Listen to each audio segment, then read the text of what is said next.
Une bonne équipe de dev, c'est un peu comme un bon vin. Il faut du raisin soigneusement cultivé, il faut une maturation progressive du raisin et avec une attention particulière au développement de ses saveurs. Il faut aussi un savant mélange avec d'excellents millésimes précédents déjà éprouvés. Et le tout se mélange avec une précision pour obtenir un vin avec un bon équilibre et tout ce qu'il faut de force. Mais alors, qui est le vignoble de l'équipe? Tout se joue-t-il dès le choix du raisin? Et surtout, comment ne pas tomber dans l'ivresse? Pour répondre à ces questions d'équilibre, je ne reçois pas Charles Duchemin, mais elle s'y connaît en robe. Cécile, bonjour. Bonjour Bruno. Cosa Vostra.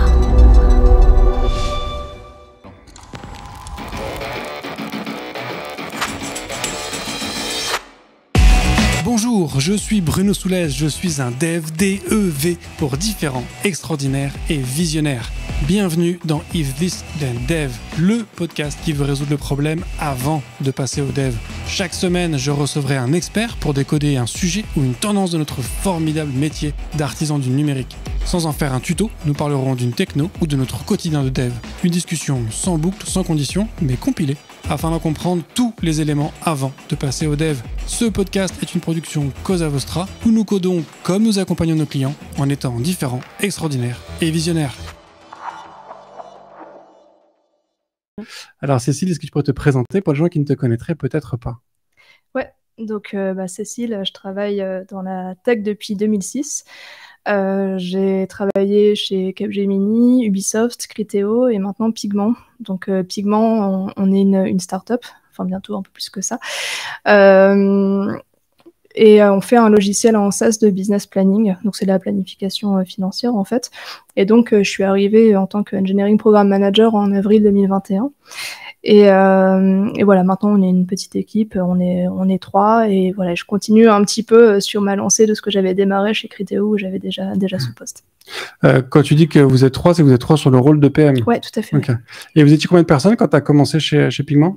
Ouais, alors quand je suis arrivée, j'étais la 38e employée, donc on avait environ, je crois que une quinzaine de devs. Et maintenant, donc dans la boîte, on est 150. Et côté dev, donc on a 35 devs, 5 product managers, les EPM, j'en ai parlé, on a des product designers aussi. Ouais. Donc ça fait combien de personnes en tout, pour ceux qui n'ont pas fait le calcul de tête? Alors l'équipe technique, on approche des 50 maintenant, ouais. Équipe technique, j'inclus engineering, product et design. Puis ouais, dans toute la boîte, 150, ouais. Et du coup, quand tu disais 38e salarié, c'était toute équipe confondue? Ouais, tout à fait, ouais. Donc ça fait une grosse croissance en du coup très très peu de temps, parce que du coup donc vous êtes passé de 38 à 150, tu nous dis. Ouais. Donc vous avez fait grosso modo, on peut résumer en disant du x4 grosso modo. Quasiment, ouais. En 12 mois. Comment est-ce que tu fais pour absorber une telle quantité de personnes en aussi peu de temps? Ouais, alors côté technique, c'est sûr que si je regarde là où on en était quand je suis arrivée, et maintenant, c'est vrai que c'est hyper impressionnant ce qu'on a dû se transformer en fait et se structurer. Et encore, chez Pigment, on accorde une importance très très particulière à la flexibilité, au fait d'être très flat, etc. Donc on n'est pas du tout à l'état de paquebot. Ça, c'est un peu l'analogie que j'utilise par rapport aux très grandes boîtes. Mais ouais, c'est pour te donner un petit peu un exemple, on avait des façons, par exemple, de faire nos déploiements en prod ou ce genre de choses qui étaient pas du tout structurées. Bon, maintenant, on suit quand même des process qui sont toujours aussi flexibles, on va dire, mais on fait très, très attention à maintenir la flexibilité et la fiabilité aussi pour les clients, etc., parce qu'on a énormément grossi. Voilà. Et du coup, comment on fait? J'ai envie de te dire, en ayant une équipe d'IPM, mais bon, il y a plein de boîtes qui n'ont pas d'IPM. Mais l'idée vraiment, je pense, c'est vrai. Enfin, ce qui est marrant, c'est que c'est vrai dans tous les domaines, que ce soit quand tu travailles avec des gens côté business, côté tech ou sur des sujets d'orga, c'est qu'il faut vraiment se focaliser sur quels sont les problèmes à résoudre en fait. Là, je pense que la clé entre garder le bon niveau de flexibilité au niveau d'une organisation et quand même arriver à absorber cette croissance, justement, comme tu le disais, c'est d'être bien pragmatique, de bien toujours se rendre compte de là où ça casse et pourquoi ça casse et comment on va faire pour que ça aille mieux. Ouais. Quand tu es arrivé chez Pigment, c'était d'emblée ta mission de faire passer cette équipe tech, de faire un x4 sur l'équipe en 12 mois?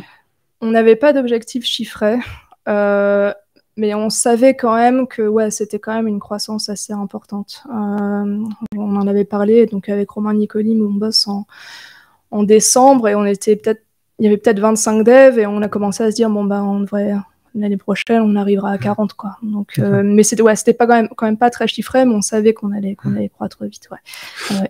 Avant de parler de l'exemple concret de tout ce que tu as pu faire chez Pigment, pour parler du job d'IPM de manière plus globale, déjà, est-ce que c'est un métier qui est clairement défini, ou est-ce que ça fait partie de ces jobs où en fait il y a autant de variantes qu'il y a d'IPM dans le monde? En fait, il y a énormément de variantes parce que en fait la définition du rôle, c'est un peu qu'il n'y en a pas. C'est-à-dire, c'est un peu un rôle qui morphe en fait en fonction des besoins des organisations. Notamment, est-ce que tu as des product managers, enfin, product manager, c'est tellement vaste en fait, comment ils incarnent leur rôle de product manager. Est-ce que il y a de la complexité technique, est-ce que tu as beaucoup d'équipes, etc. Donc et en plus chaque IPM, enfin c'est vraiment, moi quand j'ai découvert le poste en arrivant chez Criteo en 2018, c'est vraiment, on m'a dit, mais chaque IPM est différent. Quand il y en a qui sont plus orga, il y en a qui sont plus tech, il y en a qui codent quand même encore un peu, etc. Mais ce qui reste commun au job quand même, histoire d'expliquer aussi ce que c'est vraiment faire en sorte que au sein de l'engineering, mais aussi avec le product, avec le design, avec le business, etc., ça se passe bien. Et ça peut se faire de plein de manières différentes. Très, très traditionnellement, en fait, tu vas avoir le delivery. Donc ça, c'est une composante qui est hyper importante. Chez Criteo, où il y avait vraiment plein d'équipes, c'était hyper important. Moi, j'ai fait des projets où j'avais jusqu'à 10 équipes à coordonner. Et parfois, c'était juste un bout de code dans un repo, mais il fallait quand même décider, est-ce que tu le fais? Est-ce que c'est plutôt toi? Est-ce que je prépare le commit de rollback pour être sûr que je vais pas pourrir ta codebase, etc. Donc voilà, c'était... Chez Criteo, il y avait un aspect delivery qui était hyper important. Et il est toujours présent dans les plus petites boîtes, mais après, ça va dépendre aussi de est-ce que tu as un product manager, par exemple, qui aime bien tout faire parce que c'est comme ça, ou est-ce que tu as quelqu'un qui a un peu plus envie de se concentrer sur la stratégie et qui est bien content d'avoir quelqu'un pour assister au niveau des delivery. Tu peux aussi avoir des projets complètement techniques, des projets de scalabilité, donc l'aspect delivery, il est vraiment super important. Et après, comment on fait que ça marche aussi en général, une équipe engineering, et notamment une équipe engineering qui grandit aussi vite dans une startup, ça va être aussi mettre en place l'orga de la bonne manière. Ça va être de mettre en place notre culture, donc définir la culture de l'engineering, c'est quoi le remote, enfin la façon dont on prend des décisions, toutes ces choses-là. Et puis enfin, il y a une dernière casquette. Alors, je croyais que c'était un peu spécifique à Pigment, mais j'ai pu lire dans certains blog posts, c'était pas forcément le cas, mais c'est aussi la gestion de carrière et le coaching ou ce genre de choses. Donc ça, c'est aussi encore une casquette qu'on a, en tout cas en tant qu'IPM chez Pigment. Ouais. Alors du coup, sur le premier aspect, tu parlais du coup de delivery. T'englobes tout ce qui est CI/CD, uniquement la partie répartition du travail. Comment est-ce que et chez Pigment, comment est-ce que tu agences ce delivery de code? Ouais, alors c'est un peu tout à la fois, c'est-à-dire que on va faire du support au projet, par exemple. Pour donner un exemple très très concret, ça va être tiens, sur tel projet, je suis en train de relire un design technique. Et puis je vois un truc et je dis tiens, ça, est-ce que tu as demandé au product manager? Non, en fait il faut demander au product manager. Donc voilà, c'est déjà arrivé à faire cette interface sur les projets, aider à coordonner au niveau de la planification, etc. Mais après il y a aussi un peu l'orchestration des process de dev. Donc justement ce que tu me disais par rapport à la CI et la CD, le process de release, etc. Le but d'un IPM en fait sur ces domaines-là, c'est de mettre en place une organisation saine. Je peux te donner un exemple, c'est que quand je suis arrivée, il n'y avait pas vraiment de dev responsable de la santé de la CI, par exemple, ou de ce qui se passait en prod, etc. Mais c'est normal parce qu'on était petits, etc. Donc l'un des premiers trucs sur lesquels j'ai travaillé avec d'autres devs, c'est la mise en place du système de pompier. Donc pour d'avoir quelqu'un en fait qui tourne chaque semaine et qui peut s'occuper un peu des différentes problématiques de prod et de CI, etc. Donc, du coup, c'est pas un seul référent, c'est une responsabilité qui tourne au sein de l'équipe, c'est ça? Le bon pied, ouais, tout Ok. à fait. Ouais. T'as mentionné cet aspect de taille d'équipe. Alors, c'est vrai qu'en fonction de la taille d'une équipe, bah, forcément, les responsabilités changent. J'ai fait quelques épisodes là-dessus où on parle le rôle de CTO qui change à mesure qu'une équipe grandit. Est-ce que pour toi, il y a une taille critique à partir de laquelle un IPM est bien et une taille à partir de laquelle l'IPM est indispensable, ou est-ce que c'est aussi un rôle qui peut être porté par d'autres personnes, ou tu vois, comment est-ce que tu le vois dans la construction d'une équipe? Ouais, c'est une bonne question. Ouais, ce qui est sûr, c'est que, enfin, ce qui est sûr, c'est que vraiment, vraiment, le moment où tu risques d'avoir besoin d'un IPM, c'est quand, dans l'exemple que j'ai donné de Criteo, par exemple, c'est quand tu as plusieurs équipes à coordonner. Mais vu que je suis arrivée, moi, bien avant ça chez Pigment, je pense que si on n'avait pas cette équipe d'IPM, il aurait fallu soit, là je réfléchis à voix haute, mais soit s'organiser en termes de communauté. Là, actuellement, on n'a pas encore, on commence à y réfléchir, mais on n'a pas encore cette notion de communauté de pratique, en fait, si tu veux. Ça peut être aussi peut-être d'avoir des managers aussi. Enfin, c'est sûr qu'il va falloir distribuer un peu les responsabilités quelque part. Alors, juste, tu parles de communauté de pratique. C'est pas une communauté au sens population d'individus, du coup, j'imagine. C'est quoi le... Si tu pourrais décider de te faire on va dire groupe de travail, en fait, plus simplement, sur, sur la CI, par exemple, ou de se dire, on va avoir une personne qui est responsable de ça officiellement, etc. Ok. Mais du coup, je pense que l'avantage d'avoir un IPM par rapport à ça, c'est de maintenir un peu tout ça ensemble, quoi. C'est d'avoir un peu de faire un peu l'orchestration, de prendre des responsabilités temporairement, mais d'avoir un petit peu la vision de OK, qu'est-ce que ça doit être dans 3 mois, parce que l'IPM doit être une solution temporaire, en fait, à chaque fois. Donc je pense que la petite nuance, elle est là, quoi. C'est à quel point les responsabilités que tu mets en place, elles sont pérennes ou pas, quoi. Ouais. J'ai fait plusieurs épisodes aussi sur des structures d'équipe différentes. On en connaît plein dans ce monde-là. Il y a les feature teams, il y a les impact teams, les organisations par squad, enfin, je les connais pas tous, il y en a énormément. Est-ce que tu penses que ce rôle d'IPM est moins indispensable sur certaines structures par rapport à d'autres? Tu vois, tu parlais de community tout à l'heure. Est-ce que quand tu as une organisation, je sais pas, que ce soit en features ou en impact team, est-ce que du coup tu as moins besoin d'un EPM parce que tu as cette notion de communauté très, très proche? Ou est-ce qu'au contraire, il vaut mieux avoir une équipe front et une équipe back qui, eux, font leur communauté et du coup, ils peuvent se passer d'EPM? Tu vois, est-ce que pour toi, la structure d'équipe peut compenser l'absence d'un EPM? En fait, derrière la notion d'IPM, quand même, le rôle d'IPM, il est quand même assez transverse, dans le sens où on peut être associé à une équipe pour aider le delivery de cette équipe. Et à ce moment-là, si tu te focalises que là-dessus, bah oui, tu peux avoir des product owners, tu peux avoir un technical lead, d'ailleurs, on en a quand même, etc.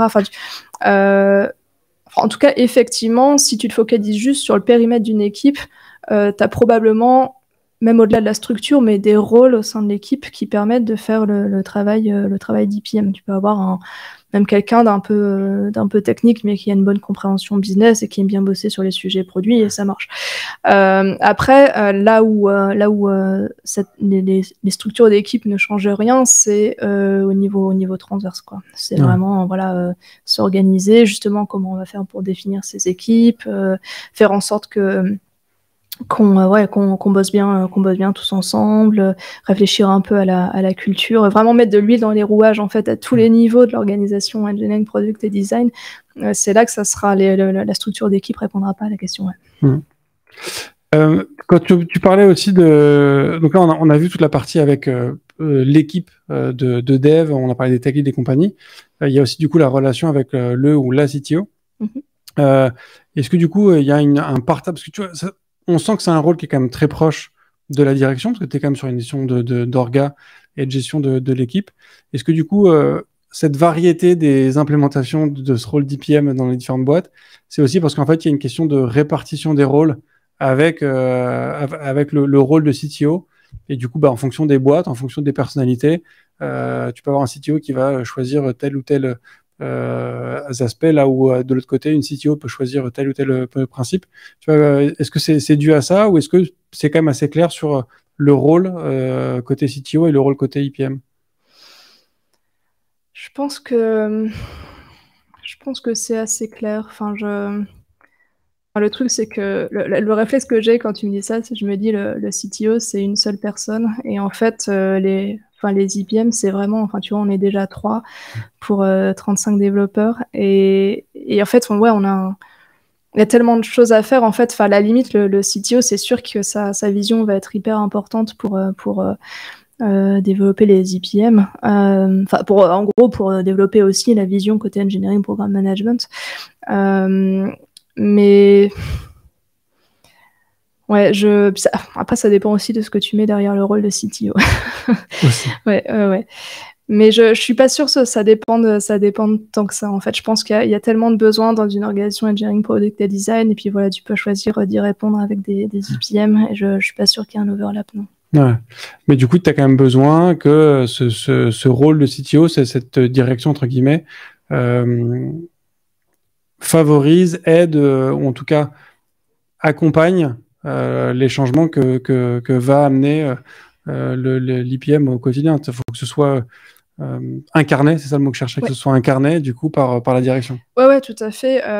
Après, ce qui est marrant, c'est que nous, chez Pigment, pour l'instant, déjà, on n'a pas vraiment de CTO. Okay. C'est un peu assuré par intérim par Romain, mais du coup, qui est cofondateur. Mais en fait, ce qui est marrant, c'est que nous, comment on choisit nos priorités en tant qu'IPM. Jusqu'à maintenant, on l'a fait beaucoup en fonction des événements qui pouvaient se produire. Moi, j'ai remarqué, par exemple, qu'il y avait pas mal de fois où on avait eu des soucis au niveau de la prise de décision. On n'était jamais trop sûr. Il y a des décisions qui étaient prises sans que tout le monde soit au courant, ou alors tu n'es jamais trop sûr que tu as informé les bonnes personnes. Donc, on a vu, nous, en tant qu'IPM, quand on a justement ce recul sur l'organisation, et puis peut-être, je sais pas, peut-être qu'on est aussi un peu plus neutre, je sais pas. Mais en tout cas, on s'est aperçu qu'il y avait des priorités et on a structuré notre roadmap, etc. dans l'équipe. Après, un autre truc qu'on a lancé là, juste là, en ce moment, c'est via une survey qu'on fait un petit peu tous les 6 mois, je crois, on a demandé cette fois-ci, pour ce cycle-ci, aux ingés, product, etc., de voter sur les sujets qui leur semblaient prioritaires, en fait. Et du coup, pourquoi je te dis ça? C'est parce qu'on est vraiment, vraiment pas du tout top-down, c'est énormément. En fait, ça rejoint un petit peu ce que je te disais en début d'épisode sur le côté quel est le problème que je cherche à résoudre. Moi, je l'ai vécu plein de fois en travaillant sur des sujets orga, etc. C'est que de toute façon, si tu n'as pas une demande, t'as pas d'adoption. Tu vas te cracher, c'est sûr. Donc du coup, au final, oui, c'est important. C'est toujours important d'avoir le soutien de ton management, ça c'est évident. Parfois, ça peut même être juste un pouce levé sur un message que tu as posté sur Slack.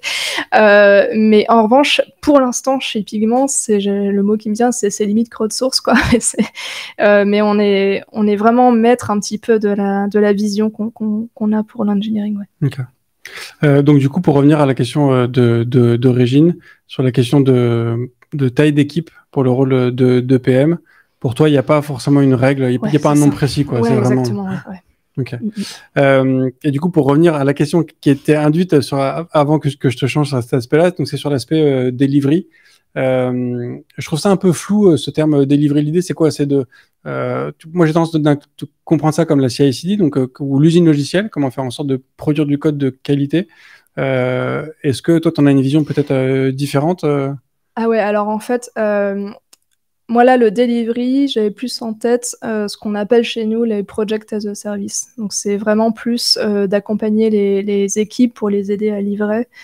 Je sais pas, là par exemple, si tu as un ensemble de problématiques de scalabilité à gérer dans une équipe, c'est de mettre tout ça ensemble, c'est d'organiser un backlog, d'avoir un planning, de prendre les décisions au quotidien, etc. Donc c'est vraiment c'est de la gestion de projet en fait, tout simplement. Donc ça c'est, en gros, il y a cette partie-là, donc qui fait partie du travail d'IPM. Et après il y a l'autre partie que je mettrais plus, c'est un peu de l'organisation, qui est de faire en sorte que l'équipe engineering fonctionne bien. Et donc ça va inclure aussi la CI/CD, comment on release, est-ce que là il faut pas tout arrêter parce qu'on a plein de tests qui sont flaky et on n'arrive plus à déployer. Enfin donc voilà, c'est un. Je mets sous la grande bannière de delivery, en fait, si tu veux, je mets vraiment la gestion de projet en général, donc vraiment des trucs super spécifiques, et puis aussi l'accompagnement et le développement des équipes de dev au quotidien pour coder et pour livrer, en fait. Ouais.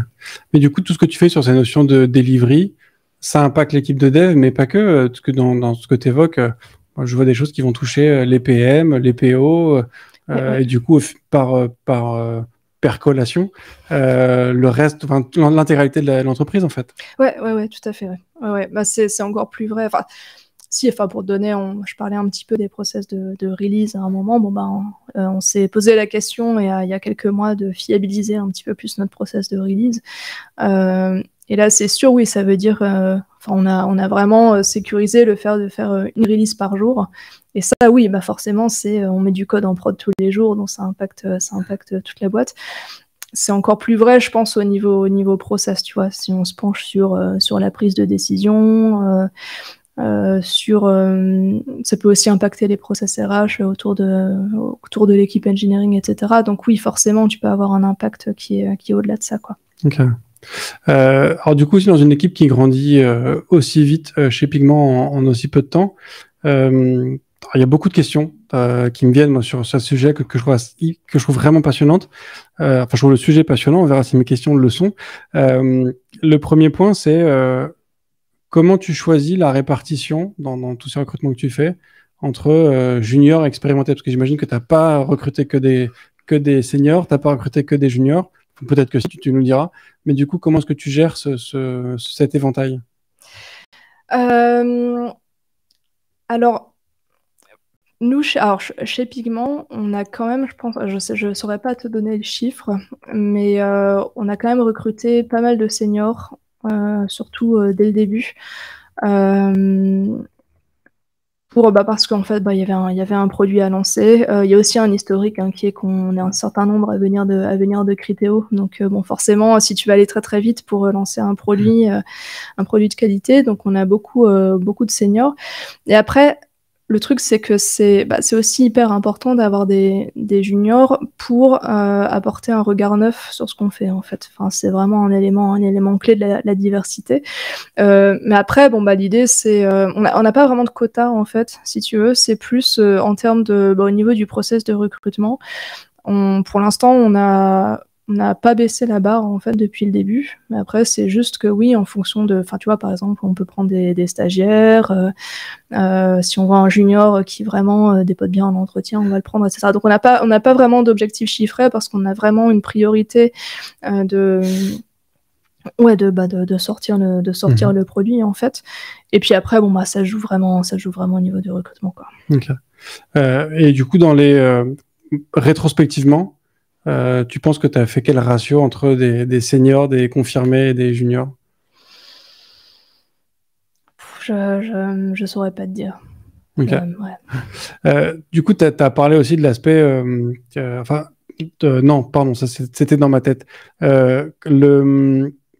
Quand t'embarques du coup des juniors, oui, non, ça, parce que tu as parlé de la notion de diversité, d'avoir des gens un petit peu plus jeunes, ça t'apporte un nouveau point de vue et compagnie.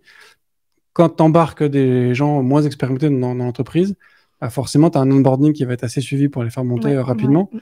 Comment tu fais pour concilier le fait que tu veux des gens qui t'amènent un œil neuf, qui voient les choses différemment, et du coup, en même temps, qui soient suffisamment opérationnels? Donc, tu vois, comment tu fais pour pas avoir un onboarding qui va trop formater les gens, ou en tout cas trop vite, ou soit tu as le risque au bout d'un moment que tu as une formation qui est tellement carrée qu'en fait, au bout de 6 mois, ils sont tous sur les mêmes rails, et donc tu as perdu tout œil neuf, quoi. Ouais, alors en fait, c'est souvent une question que je me pose quand j'essaie de lancer un sujet d'orga, où là, tu vois, bientôt, je vais m'occuper de lancer aussi le sujet de gestion de carrière, c'est d'arriver à avoir une alternance, ne pas avoir que des seniors qui ont des opinions déjà faites, mais aussi d'avoir des juniors. Et ça m'est arrivé, oui, j'ai fait des workshops il n'y a pas longtemps, d'avoir des personnes les plus juniors me dire, moi, ça m'intéresse, j'ai envie de venir, ne serait-ce que pour écouter, mais bon, par contre, j'ai pas d'expérience d'autres boîtes, donc j'ai envie un peu de participer. Et moi, je réponds, non, au contraire, viens, parce que, en fait, les juniors, ils te disent mais pourquoi tu fais ça, pourquoi tu fais ça? Et en fait, tu te rends compte que potentiellement, l'idée que, enfin, ce que tu pensais juste jusqu'à maintenant et pas juste du tout, quoi. Donc ça, je pense que c'est important, c'est d'essayer d'avoir une bonne représentation dans toutes les instances un peu de décision qui est aussi des juniors. Voilà. Après, un truc que j'ai trouvé super intéressant, je sais plus du tout où est-ce que j'ai cette référence, c'est une entreprise où pour l'onboarding, en fait, spécifiquement, ce qu'ils faisaient, c'est qu'ils avaient une équipe de seniors qui était dédiée à ça. Et en fait, ces seniors travaillaient sur plutôt des projets d'innovation, etc. Et pendant 3 mois, en fait, tu avais les juniors qui arrivaient, qui pouvaient toucher à tout, qui pouvaient participer justement à des projets voilà, qui étaient pas forcément voués à devenir, à faire partie du produit. Et puis, bon, une fois qu'ils avaient fait leurs 3 mois, et bon, après, ils pouvaient commencer à aller faire des projets, etc. Et ça, j'ai trouvé ça super intéressant. Et peut-être quand on sera plus grand, on pourra se poser la question chez Pigment. Mais je me dis, ça permet à la fois, ça répond à la fois à des problématiques d'onboarding qui est toujours difficile à faire, et notamment pour des juniors. Et en plus, ça leur permet de voir plein de choses différentes et d'apporter leur pierre potentiellement en tant que junior, quoi. Ouais. Est-ce que du coup, tu peux nous parler un petit peu de l'onboarding que vous avez chez Pigment? Tu nous as dit dans le compilé qu'il y avait une notion de coaching, en tout cas d'appairage, en tout cas quand tu rejoins Pigment. Mais comment ça se passe les premiers mois? Alors, il y a plusieurs choses. Déjà, effectivement, on a des rôles dédiés.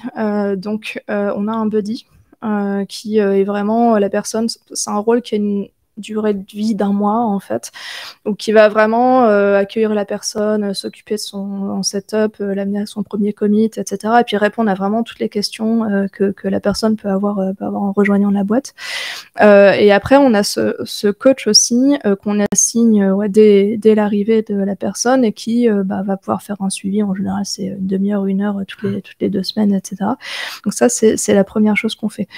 Après, une autre chose qu'on fait, donc vraiment plus dans le process lui-même, c'est que chaque newcomer a un Kanban, en fait, qui est déjà fait, qui lui permet, en fait, déjà d'apprendre tout ce qui est important au niveau technique. Donc justement, où est-ce que tu vas trouver nos guidelines de code, comment on travaille sur les designs techniques, etc. Quels sont les différents rôles justement au sein de l'équipe technique.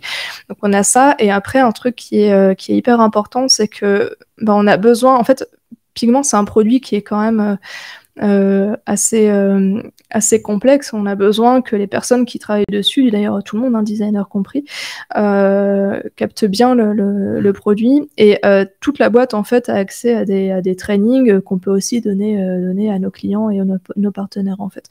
Et donc tu peux passer une certification, tu as des quiz, tu as des modules de e-learning, etc. Tu as un petit exercice à faire si tu veux aussi dans le produit. Donc on essaie vraiment d'avoir sur ce Kanban, donc du coup, qui a une timeline, 1 semaine, 1 mois, etc. On essaie vraiment de faire en sorte que les devs ont une vue d'ensemble de tout ce qui se passe dans la boîte.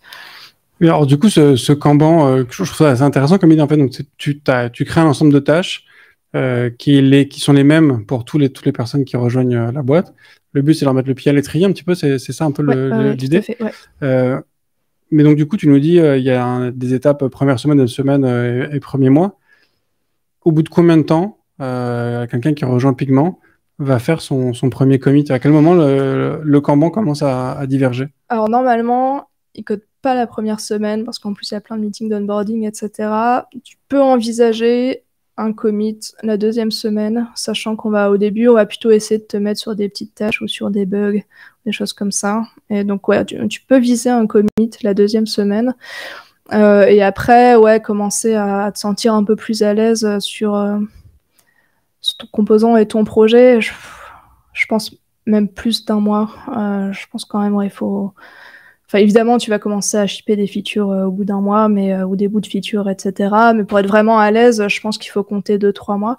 Et il y a une autre étape qui est importante aussi, c'est de pouvoir commencer à faire des code reviews. Donc, parce que tout le monde doit faire des code reviews chez Pigment. On a une target qui est d'environ 2 par jour. Et du coup, au début, évidemment, tu peux pas, mais on a un autre concept qui est un concept de wingman et wingwoman. Donc on s'est aperçu que parfois il y avait des devs qui se sentaient un peu seuls sur leur feature. Donc on a fait en sorte qu'ils aient toujours quelqu'un de désigné avec qui ils peuvent échanger pour n'importe quoi, même faire du pair programming s'ils veulent, etc. Donc du coup, ça c'est pas mal aussi parce que du coup la nouvelle recrue, elle peut commencer à faire des code reviews avec son new woman sur le projet, et puis progressivement commencer à étendre ça à son équipe ou à son composant technique. Et après, à terme, on attend à ce que quelqu'un soit capable de faire une code review sur, je sais pas, quelqu'un qui commence à vraiment bien connaître tout un composant technique large de la plateforme, enfin toute une couche même au-delà d'être un simple composant. Voilà, il va commencer à pouvoir faire ça, mais ouais, faut attendre au moins 3-4 mois quand même. Ouais. Et c'est un choix délibéré que vous avez fait de vous dire les 4 premières semaines, une nouvelle recrue est non productive, pour dire les choses crûment, ou c'est un constat d'expérience en vous disant en fait c'est pas mal comme timing pour se former et après les gens sont plus efficaces. Tu vois, est-ce que c'est comment vous êtes arrivé à ce time-lapse? Franchement, c'est vraiment à l'expérience, et en plus c'est même pas gravé dans le marbre, quoi. Là c'est un petit peu c'est ce que je constate en fait qui se passe dans les équipes. On n'a pas vraiment d'objectif précis. En plus, tu peux, même si on essaie de faire en sorte que ce soit pas le cas, tu peux arriver sur des sujets plus ou moins complexes, des parties plus ou moins complexes. Donc on est assez relâché en fait par rapport à tout ça. Et est-ce que tu as quand même des nouvelles recrues qui peuvent arriver, qui vont essayer de rusher leur premier Kanban pour arriver plus vite? Et est-ce que ça a réussi, ou est-ce qu'au final, quoi qu'il arrive, le délai reste à peu près le même? Je crois pas qu'on ait eu ça, mais nous, chez Pigment, ce qu'on aime bien, c'est faire des toutes petites pull requests, donc travailler de manière vraiment très très itérative. Et si tu veux, c'est vraiment dur de donner des guidelines à un dev par rapport à ce que c'est une petite PR. Est-ce que c'est moins de 50 lignes de code? Généralement, c'est pas trop mal comme guideline, mais en vrai, ça marche pas dans tous les cas.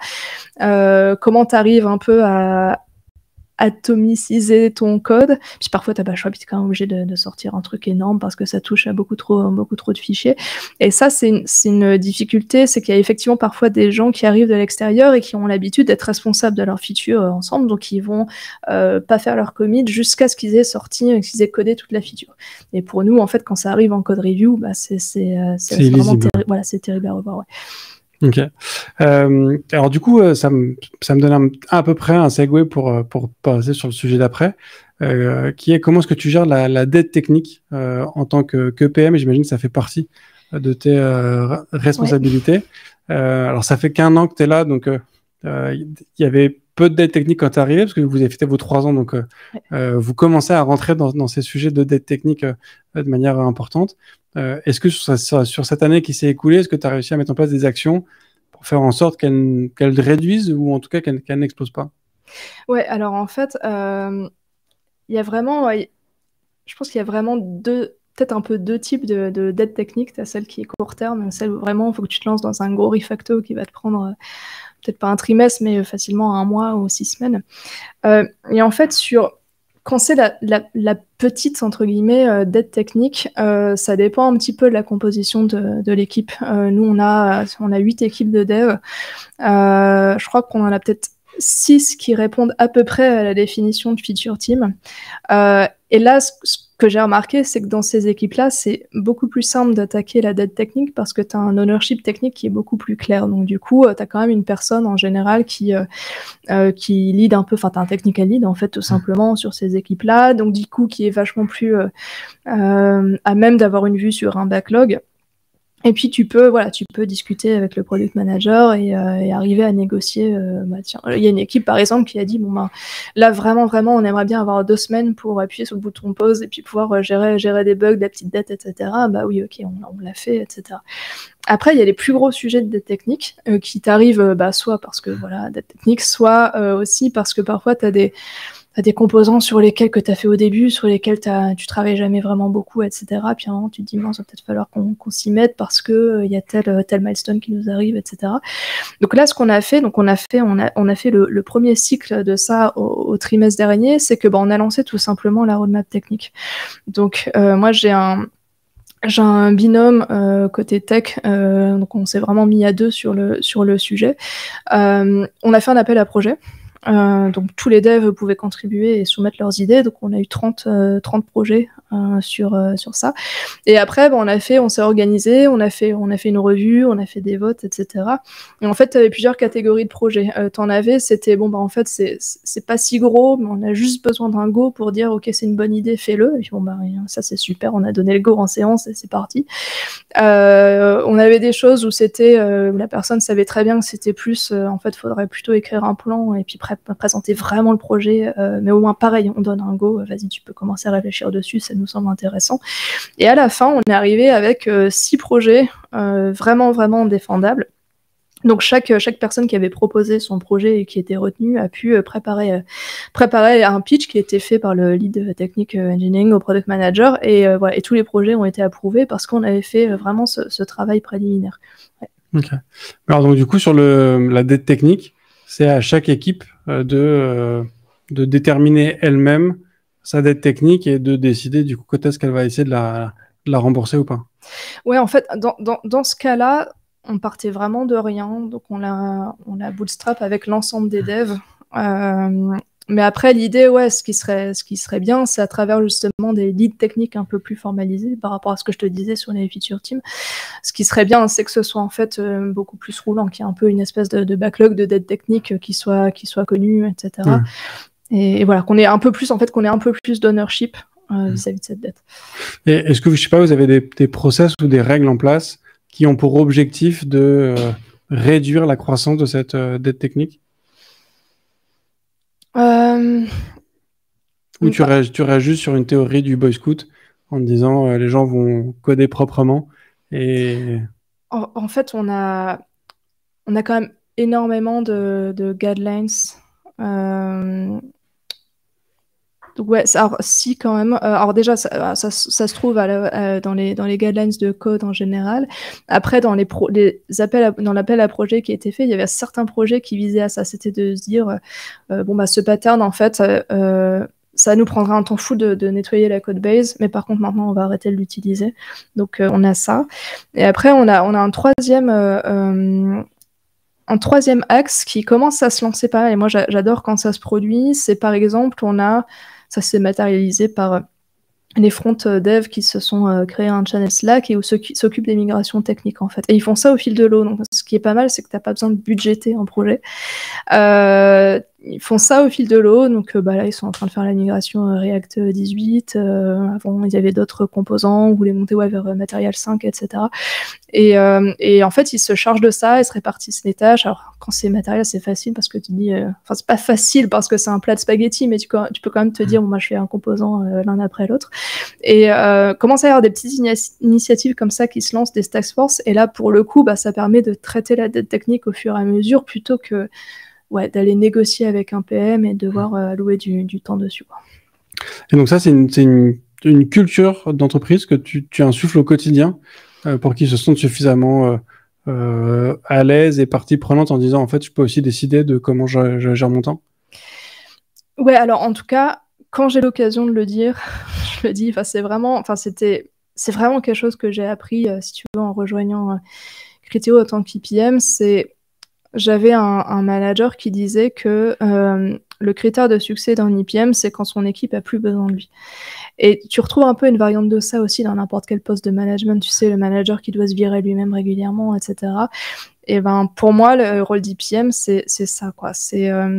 Et ouais, en fait, ça m'est arrivé de faire un workshop, par exemple, de discuter de problématiques, et puis j'ai une dev qui sort de ce workshop et qui dit allez, ce sujet-là, je m'en empare et je lance une task force et on s'en occupe. Et ça, c'est génial quand ça arrive et je l'encourage énormément. Alors du coup, c'est aussi ces questions de culture d'entreprise et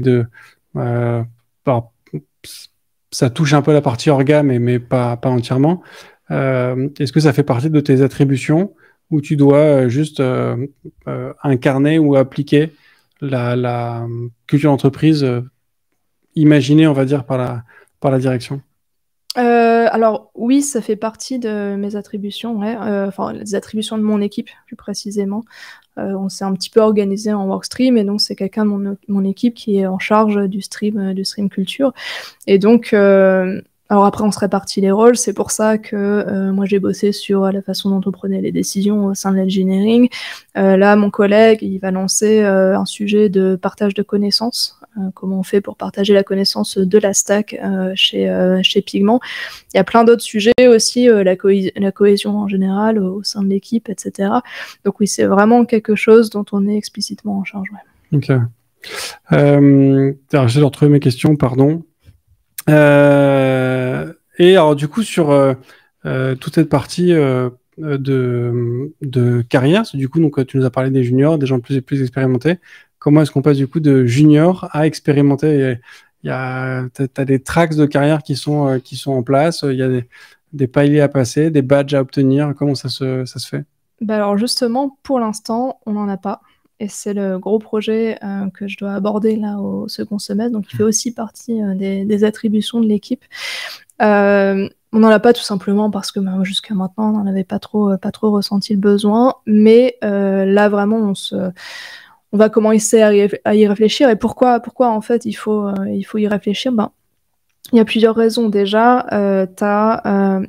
surtout, en fait, on a fait une petite enquête et on s'est aperçu qu'on avait une répartition entre les juniors et les seniors, justement. C'est-à-dire que les seniors, ils sont déjà tellement seniors que ça les intéresse pas tant que ça. Il y en a aussi qui peuvent avoir des mauvaises expériences dans d'autres boîtes, etc.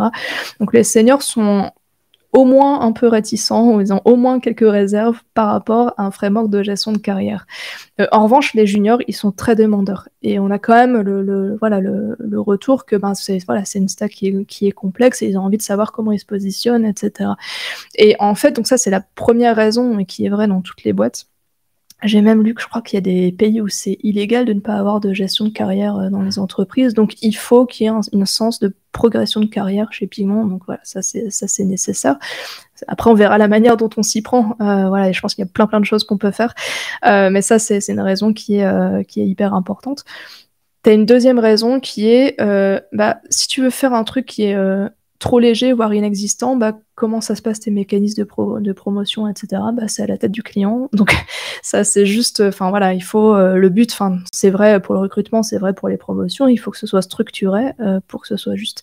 Donc ça, c'est hyper important. Et après, tout simplement, c'est par rapport au marché, quoi. Je crois d'ailleurs c'est dans le podcast avec Hugo là, qui est de côté Malte, qui en parlait, c'est que en fait, faut savoir à quoi correspondent les candidats qu'on voit, mais aussi pour eux, ils ont besoin potentiellement de se projeter, de savoir où ils se positionnent sur le marché, parce que ça dépend des boîtes, quelle est l'échéance à laquelle tu deviens senior, etc.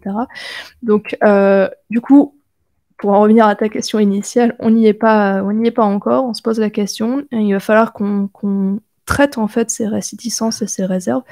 Qu'est-ce que tu fais quand tu as un senior qui s'en fiche? Est-ce que tu permets de opt-out ou des choses comme ça? Donc, il va vraiment falloir qu'on réfléchisse à tout ça. Ouais. Tu parlais aussi des critères qui sont indispensables à mettre en place pour que les promotions soient justes, pour qu'il n'y ait pas un truc à la tête du client. Le risque aussi, c'est que tu définisses des critères qui, en fait, mettent de côté naturellement une partie des gens pour des raisons... c'est les fameux... Alors, il y a plein de termes qui existent, mais en fait, c'est des biais que tu recrées que tu as en fait d'origine et que tu recrées bêtement parce qu'en fait tu considères que c'est ça les critères importants et du coup tu exclus des gens derrière, quoi.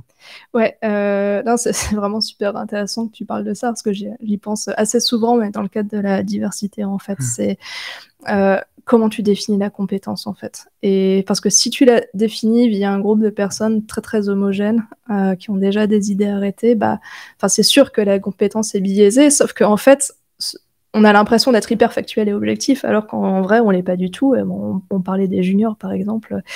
Voilà. Et c'est... donc déjà, on peut revenir à l'idée qu'on va essayer d'inclure tout le monde pas tout le monde, mais en tout cas, une représentation au minimum égalitaire avec les personnes qui sont déjà là.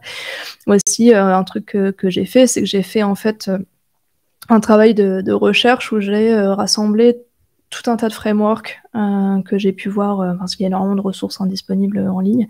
Donc déjà, on peut aussi s'inspirer de ce qui existe à l'extérieur. Et ouais, après, c'est hyper intéressant parce que Enfin, le problème enfin, comme tu dis, c'est la poule ou l'œuf, en fait. Enfin, c'est tous les sujets de diversité. Tu vois, si je prends l'exemple des quotas, dans le cadre de la diversité, c'est souvent, alors moi je dis pas est-ce que c'est une bonne solution ou pas, parce que de toute façon j'en sais rien, ça dépend des situations, mais quelque chose que je regrette quand on parle des quotas, c'est que la réaction immédiate des gens, c'est une espèce de bon sens pour dire ah bah non, parce que du coup on va recruter une femme qui est moins compétente juste parce qu'elle est une femme, etc. Mais en fait, c'est pas ça que ça dit les quotas. Ce que ça dit, c'est comment on définit la compétence. Et en fait, parfois, si tu veux changer cette définition de l'intérieur, bah, tu es obligé d'introduire des choses de manière un peu artificielle, etc. Et du coup, les quotas, tout ce type de mesures, en fait, ils sont pas du tout en train de te dire de baisser ta barre de recrutement, ils sont en train de te questionner sur ce que tu considères être de la compétence. Imagine, on parlait des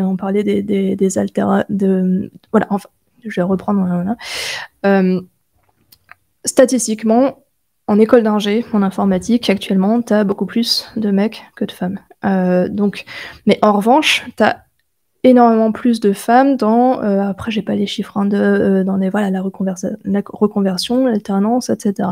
Donc une façon de faire, ça peut être de dire, au lieu de prendre X stagiaires sortis d'école qui statistiquement seront probablement des hommes, je vais aussi aller chercher des alternantes qui en plus vont m'apporter un bagage, parce que si elles ont 40 ans, qu'elles sont en reconversion, elles ont une vie professionnelle avant, donc peut-être qu'elles sont juniors en termes de développement, mais qu'elles ont plein de choses à apporter.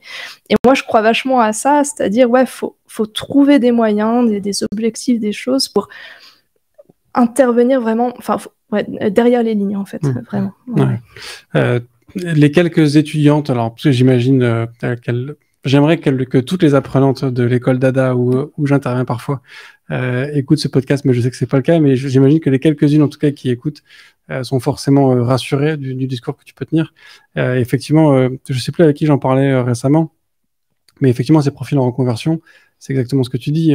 T'es peut-être junior en dev, mais tu as une culture avant qui fait que tu as une connaissance du monde de l'entreprise qui est importante, peut-être pas forcément du même secteur, mais du coup, tu apportes aussi ce savoir-là.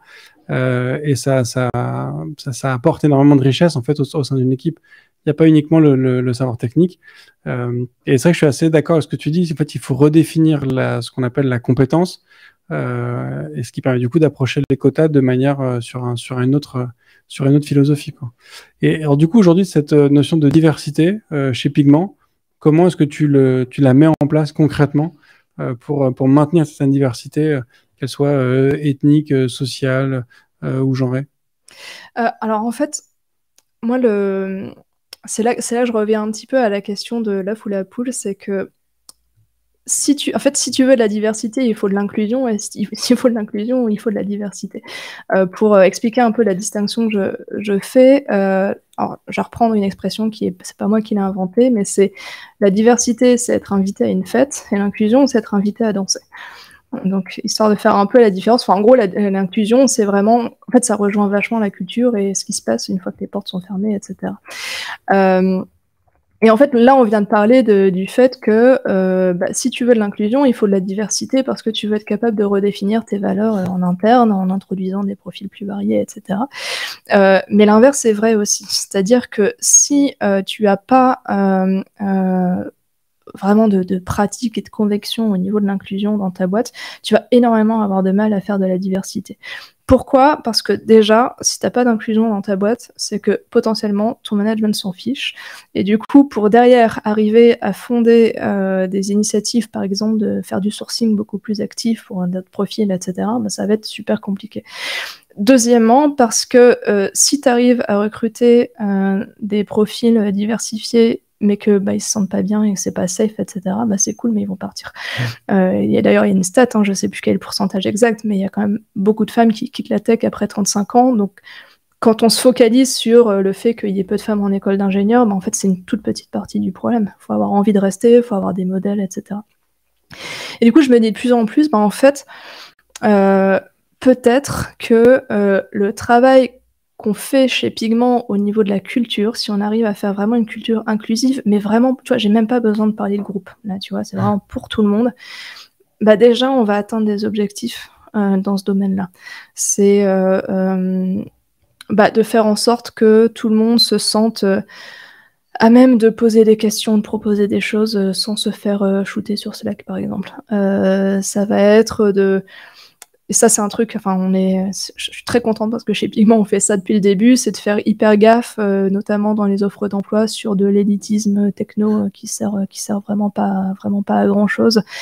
C'est de faire en sorte, qu'on ait de la communication et des prises de décision saines qui se font pendant des heures raisonnables et pas par un groupe de potes au bar le soir, tu vois. Enfin, c'est vraiment, et je me dis, c'est si on arrive à combiner vraiment des initiatives au niveau recrutement, etc., et qu'on arrive vraiment à avoir une culture d'entreprise qui est saine, à ce moment-là, j'aurais fait quelque chose aussi pour l'inclusion et tout le système qui s'alimente, quoi.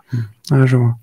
Alors du coup aussi sur tous ces changements que tu as pu apporter chez Pigment, il y a aussi le simple fait que les équipes ont été multipliées par 4 et donc ça induit beaucoup de changements dans la structure. Comment est-ce que tu fais pour conserver, alors je vais pas dire les anciens parce que la boîte est assez jeune, mais les 37 personnes qui sont arrivées avant toi sont arrivées dans une autre entreprise que celle qu'elle est aujourd'hui. C'est un changement qui est assez fort. Je me souviens, il y a très longtemps, j'avais vu une étude qui expliquait que, alors c'était, je crois que c'était avant c'était après la bulle des années 2000, mais qui expliquait que dans les startups américaines du web, au début de la boîte, il y avait d'excellents devs qui revenaient rejoindre l'aventure de création d'une startup et compagnie, et qui partaient de la boîte le jour où il y a le CFO qui demandait à ce qu'il y ait une participation qui soit versée par chaque salarié quand il vient prendre un soda. Parce qu'en fait, la culture des boîtes américaines, c'était boisson et nourriture gratuite. Et puis un jour, tu as un CFO qui arrive dans la boîte parce que la boîte a fait x10. Et le CFO dit, vous êtes sympa, mais en fait, ça, c'est plus possible. On peut pas payer à bouffer et à boire à tout le monde en permanence. Donc, on va juste leur demander 10 centimes par canette de coca qui est prise. On leur demande juste une petite participation. Ils payent pas la canette, mais juste au moins un petit peu. Et en fait, c'est ce jour-là, même si la boîte avait beaucoup changé avant, c'est ce jour-là où ceux qui sont depuis le début se disent, OK, ça y est, maintenant, ça a changé, on a un grand groupe, machin. Et ils se barrent à ce moment-là, alors que la boîte, elle avait changé depuis longtemps, parce que c'était déjà plus une petite startup.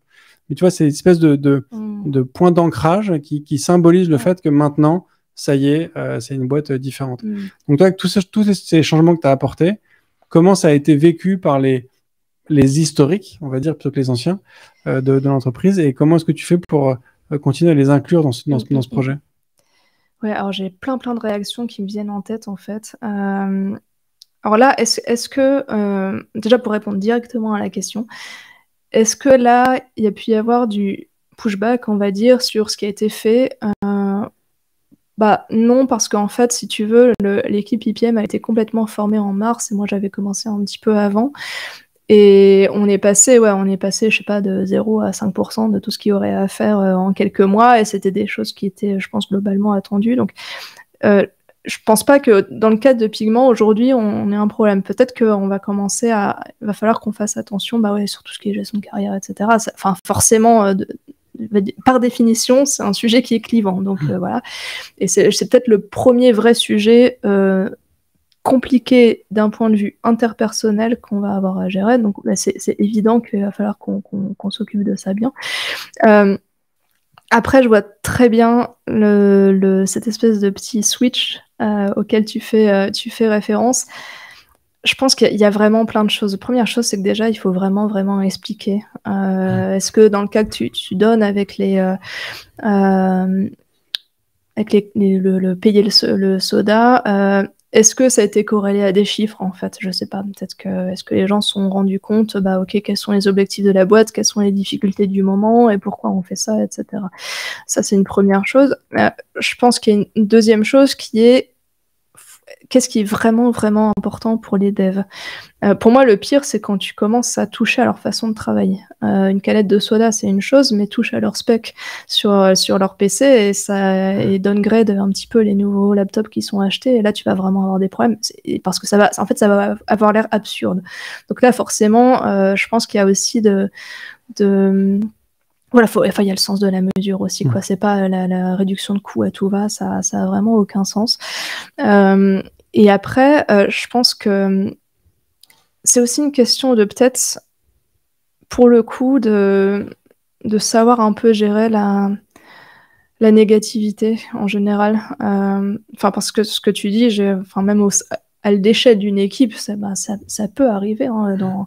Depuis 2006, ça arrive que parfois, il suffit que tu aies 2 personnes qui soient hyper négatives tout le temps, et puis on finit par parler que de ça au bar, etc. Et on a l'impression qu'en fait, ce genre d'attitude rend les problèmes beaucoup plus gros qu'ils ne sont. Et je pense que ça les transforme en gossip. Alors qu'en vrai, juste le fait d'aborder le problème avec la bonne personne, ça suffirait peut-être à le régler ou à l'expliquer. Et je pense que ça, c'est vraiment un super mauvais signe. C'est quand les gens se mettent à être plus en train de négativiser sur, je sais pas si ça se dit ça, sur les problèmes au lieu de vraiment s'en saisir, tu vois, et de pas les remonter, etc. Si tu commences à plus avoir ce dialogue, tu vas dans le mur et tu vas finir par arriver à ce switch, en fait. Voilà. Ok. On a fait un bon tour, je pense, du métier d'IPM. Pour conclure, est-ce que tu aurais un livre, une vidéo, une chaîne YouTube, un contenu quelconque à suggérer pour creuser un peu ces différents sujets, qui soient tout ou partie du métier d'IPM? Alors, le blog, c'est aussi une newsletter qui est vraiment géniale et qu'on a souscrit dans mon équipe, c'est The Pragmatic Engineer. Je pense que ça tourne pas mal en ce moment sur LinkedIn. Donc c'est Gergely Rose, je sais pas si je prononce correctement. C'est une mine d'or en fait. Et il est pas IPM, mais tous ses articles ont quand même trait à ce qu'on a discuté là aujourd'hui. Et il a aussi écrit un blog post référence sur justement ce que c'est un Engineering Program Manager. C'est là justement que j'ai vu que la casquette gestion de carrière, etc. pouvait en fait arriver sur un IPM, et ça je le savais pas. Donc ça c'est vraiment génial. Après, un podcast que j'écoute moi, que je trouve super, c'est Developing Leadership, .com. C'est vraiment, donc ils ont des invités, je crois qu'ils ont eu Charity Majors il y a pas longtemps d'ailleurs, où c'est vraiment orienté sur le scale, sur l'organisation des boîtes, sur la culture, sur les rôles. Il y a un épisode vraiment génial sur les systèmes holacratiques en fait, et essayer de comprendre. Le message de l'épisode, c'est de dire que c'est une réaction à du mauvais management, et du coup d'expliquer pourquoi, c'est quoi du mauvais management et comment on fait pour qu'il n'y en ait pas, etc. C'est vraiment super intéressant. Top, merci beaucoup pour tous ces éléments. Dernière question, qui est la question rituelle du podcast FTTD. Est-ce que tu es plutôt espace ou tabulation? Tabulation. Très bien. Merci beaucoup, Cécile. Merci à toi. Et merci à tous d'avoir écouté cet épisode, jusqu'au bout. Pour ceux qui écoutent le podcast, donc ça s'arrête là. Ceux qui sont en live, je vous invite à rester pour une session de questions-réponses si vous en avez avec Cécile. Et donc, ceux qui sont en podcast, je vous remercie de continuer à partager ce podcast autour de vous. Je vous invite à nous rejoindre sur le Discord, sur les différents réseaux sociaux, que ce soit celui, même la plateforme de vidéo où vous regardez cet épisode, sur YouTube, sur LinkedIn ou sur je ne sais quoi. Je vous invite aussi à aller visiter le blog ifttt.io, où il y a tous les épisodes qui sont présents, bien évidemment. Il y a aussi la boutique, avec un ensemble de petits goodies qui peuvent être assez sympas, sur lesquels je fais absolument aucun bénéfice, mais c'est un moyen de faire connaître un petit peu le podcast autour de vous. Et puis il y a aussi le Patreon, pour le coup, là, si vous avez envie de soutenir ce podcast. Et sinon, il y a régulièrement des sponsors. Alors, c'est pas le cas en ce moment même, sur le mois de septembre, mais il y a régulièrement des sponsors. Je vous invite à cliquer sur l'ensemble des liens, parce que c'est un ensemble de solutions en général que j'ai pu tester, approuver et éprouver. Donc, si je vous les partage, je sais que c'est aussi parce qu'il y a de quoi faire derrière. Je vous remercie beaucoup. Je vous souhaite une très bonne fin de semaine. Je vous dis à la semaine prochaine. Et d'ici là, codez bien. Cosa Vostra.